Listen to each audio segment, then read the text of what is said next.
My name's Kellie Pickler. I'm from Albemarle, North Carolina. I'm 19 years old, and I'm a waitress where I have to do the roller skates. I'm the one that is running into the menu boards and dumping drinks in the car. That's me. Here it is, the Baco Tunes podcast with Matt Munoz.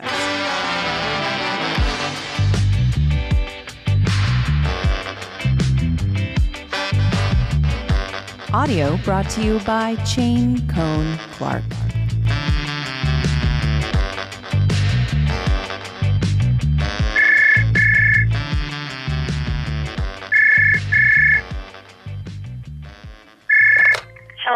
Hello, Kellie Pickler. Hi.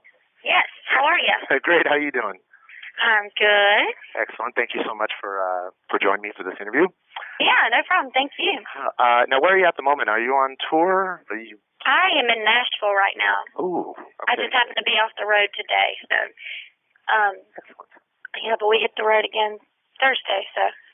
Okay. Well, let me give the deets. You're going to be here at the Kern County Fair in Bakersfield on Saturday, October the 1st. Have you ever performed in Bakersfield before? I assume you have at some point. Yeah, I believe so. It was probably over the course of the past 5 years or so. Yeah, sometime. Yeah, the past 6 years. I'm sure we have. Yeah. Now, you're going to be at the fair. Growing up, did you like going to fairs and eating all that crazy fried food? Oh my gosh, the funnel cake, everything. Oh, so good, so good. Now, we were introduced to you with American Idol, of course. It's been 5 years. 5 years since you were one of the finalists. What's it like to look back at everything you've accomplished since then? Because you just took off after that. I've been so blessed just to be able to do what I love, So I love country music. I love writing. I love touring. I love my job, and so much has happened in my life. It did a 180. American Idol changed my life, and for the better. So I can't complain about anything. By no means. Now, let me talk about some of your, just you developing as an artist before American Idol. I was looking at the Wikipedia and some of the things that you were involved in. You kind of had a all-American kind of lifestyle. But what are some of the artists that have kind of inspired and influenced you, to become the singer that you are today? Well, I love traditional classic country music, like the Tammy Wynette and Loretta Lynn and Kitty Wells and Willie and Waylon and Merle. I love those classics. That's the reason why I fell in love with country music. So, I will say that much. Did you grow up as kind of the ham and, singing in front of the family and friends all the time and, sing? I was always singing. Just even playing alone in my room, I was just always singing all the time. Oh, yeah. Now, you may be too young to remember, but I do ask this of a lot of the country artists that I interview. Did you ever see Hee Haw, the TV show? Yeah. Yeah. Did you grow up with, Buck Owens? You mentioned Merle Haggard, mm-hmm. but, of course, you can come into Bakersfield. And I remember seeing Crystal Gale's long hair on the show, touching the floor. Yeah, I remember all that. Yeah. What do you think about, Buck Owens, the whole Bakersfield sound thing? Because you're way over there on the East Coast and stuff. But they mentioned the Bakersfield sound. It seems like it's so splintered, all country music. Sometimes when I talk to different artists, there's the Nashville sound, and there's this sound, and there's the Bakersfield sound. Is it something that you kind of look into, like the whole history and kind of follow, or you just kind of... I think, everybody has their own sound. Different producers are going to create a different feel and a different sound. Nobody produces the same, so I don't know. I think that when you go for sounds, maybe, or not really. I think when people say someone has a particular sound, I don't know. Do they mean more of the production part? As far as, a lot of the same musicians play on the same, different records. That's true. You know what I mean? So a lot of the same guitar players on my record played on other people's records. So I guess maybe in that sound way could be similar, but more of a studio thing. Well, I mean, when you're talking about like you're influenced by a lot of the classic country and all that stuff, and you listen to classic country, you listen to country music today. I mean, it's definitely there's some parts of it that are very pop oriented. Yeah. And so when you're in the studio, did you? Well, for me, I'm still kind of paying my dues, and trying to establish myself where I can go in the studio and do whatever I want. Yeah, that's what I was going to ask you. If I could go in the studio and cut any record I want, anything I want, it would be the most country record you've ever heard, because I love stuff like that. I love steel guitar. I love Tammy Wynette is one of the biggest reasons why I fell in love with country music. She can make me cry, Yeah, and your songs voice make me cry. Absolutely. And your voice, it has that classic country sound. So that was one of the things, I mean, I'm sure what you said, probably in the future we're going to get like a really ultra classic. And this new album is definitely more country. I think everyone right now is just trying to figure out what they could cut to get played on the radio, because, country music's changed so much. You don't hear that traditional sound as much on the radio today. So I think a lot of people have been just kind of molding to and just trying to figure out a happy medium where it can be country but still commercial enough. And because when I sing Best Days of Your Life, I don't feel like I'm singing a country song. I mean, the lyrics could be a country song, but the production's not country to me, But everyone's definition of country music is different. Very well said. Now, you know what I mean? Oh, yeah, absolutely. That American Idol machine, along with fame in general, can get out of control at times. Eventually the media will want to make, private areas of your life very open to the public, to public scrutiny. How do you handle it all? Because you're still pretty young, and you got into the business, just boop, thrown right into the spotlight. Yeah, I mean, it's definitely hard to adjust because you have to do it so quickly. I mean, I don't think people realize really how drastic of a change it is, and it's literally overnight. I went to bed, 19 years old, I went to bed one night, and I was just a Sonic car hop waitress. And the next day, my audition aired that night. And the next day, my whole life was completely changed. My whole life did a 180. I went from people treating me like I was, just nothing special at all. And all of a sudden, you're in everyone's living room. Yeah. You're in everyone's television set. And so everybody in America knows your name, knows things about you, and it's overnight. It's not something where,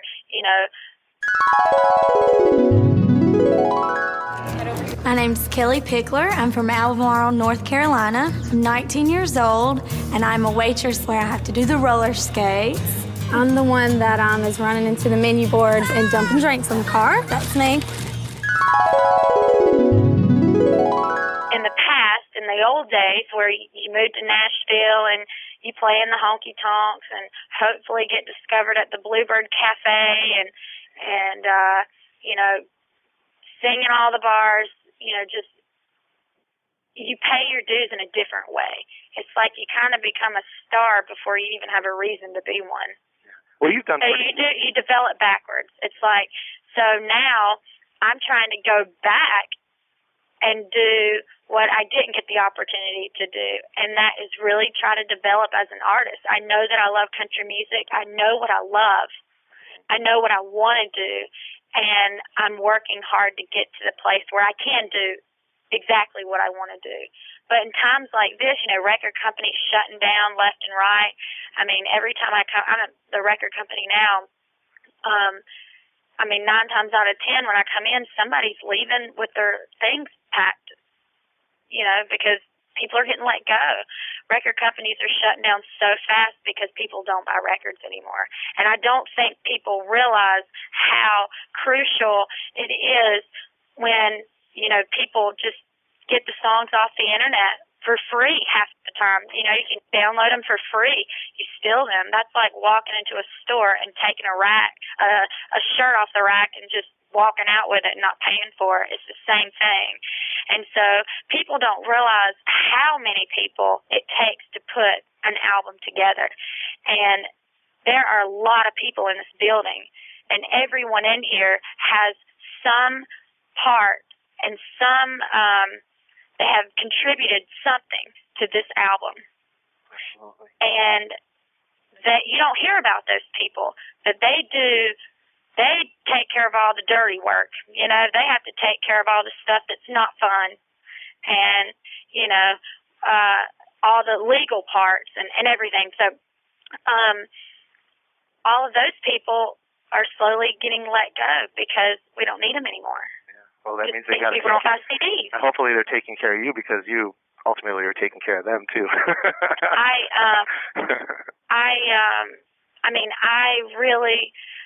I love buying. I like vinyls. I mean, that's what I buy is vinyls. I buy CDs as well, but I love old vinyls. But yeah, the music business has changed so much. I mean, it's going to get to a point where there are no record companies. Everything will be digital. Mm-hmm. There will be no hard copies of anything. I mean, it's already getting like that. I mean, the computers and the technology and fucking robots are taking over the world. We've given all of our jobs away. You know, I mean, you can't even go. You go to the grocery store and you don't even have to talk to anybody. You can self-check yourself out and think. I bet before too long there's not even cashiers. Oh yeah, no, most definitely. Oh, and you have robots that are doing. They have robots now. They're people can buy them. Doctors. People can buy them now. that are doing surgery, like operating on people. Robots. Yeah, it's so wild. Well, you know, you perform for the troops in Iraq, and I've seen the special on TV, and I've seen the concerts that you did, and that was really cool. That had to be very eye-opening. You know, did that have an effect on you? Oh gosh, yes. We've been overseas 4 times, I think 4 or 5 times, to do USO tours, and they're incredibly life-changing. I've always had a great deal of respect for our military men and women. I come from a military family, so I've always had a respect for it. But after going to Afghanistan and going to Iraq, going to Kuwait and all these other places, and actually seeing firsthand what they're doing and the living situation that they're in, I came back and I have an even greater respect because I understand so much more of it now. And there's so much that the media filters and so much crap that's not even true that gets printed out every day. So when you go and hear all the good things that are happening, it's refreshing. Absolutely. We only hear about the bad things. Oh, and half the time, the bad things are blown way out of proportion. So. And you've also been getting involved in with PETA and doing some other activism. I've never done anything with PETA, but I'm a vegetarian, so I guess they send me T-shirts sometimes. But maybe they're just saying like, hey, they're trying to pull you in. Yeah, you know, I don't think there's been a more popular song about red shoes since David Bowie's "Let's Dance." Do you always expect a lot of women in their red high heels? I'm sure you do. Like, is just a sea of red out there? That happens a lot. You know what's funny is like that song came out when I was like 19 or 20, and it was about a bad breakup and how I'm going to go out and show this guy what he's missing out on, and that feels like so long ago when we wrote that song and cut it, and it's like. Today, people expect, every time they see me, they expect me to be in red high heels. And I'm like, I'm at the grocery store. I'm not wearing stilettos and a rhinestone dress. I am in jeans and a hat and flip-flops or boots.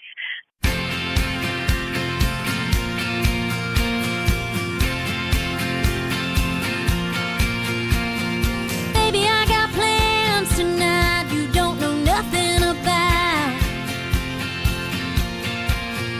Been sitting around way too long trying to figure you out. But you say that you'll call and you don't, and I'm spending my wheels.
Do fans send you a lot of red shoes as gifts? You know, you get. Yeah, I get a lot. It's not as much now as what it was in the past. I mean, it's kind of, you know, it's kind of died down a little bit, but we get our occasional shoes in the mail. And do they actually know your correct size too? Yeah. Mm-hmm. Yep.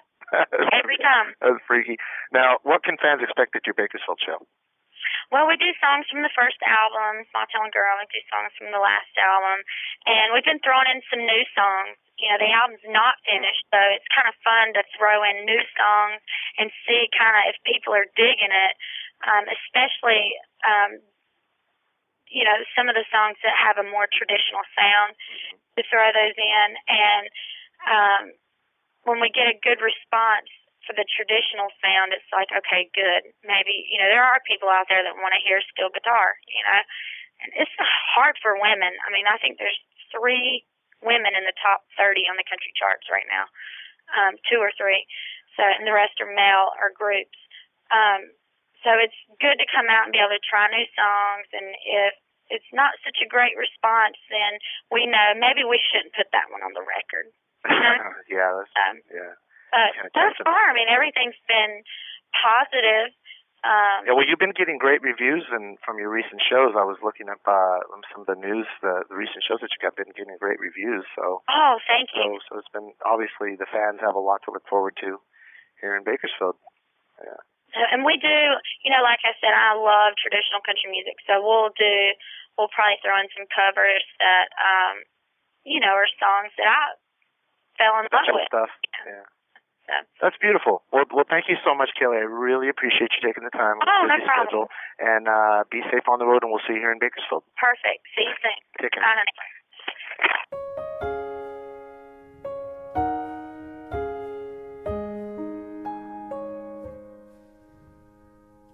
Sometimes I think about you, wonder if you're out there somewhere thinking about me. Would you even recognize the woman that your little girl has grown up to be? 'Cause I look in the mirror and all I see are your brown eyes looking back at me. They're the only thing you ever gave to me at all. Oh, I hear the weather's nice.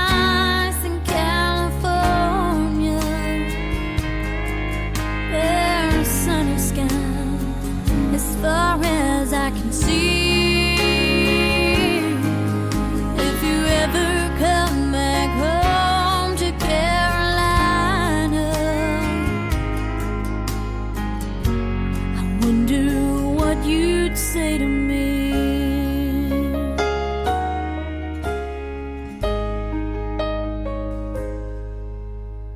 I think about how it ain't fair that you weren't there to braid my hair like mothers do. You weren't around to cheer me on, help me dress for my high school prom like mothers do.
about me.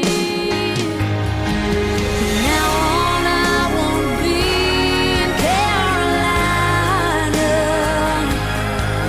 Your little girl is off. Your little girl is off. Your little girl is off to Tennessee.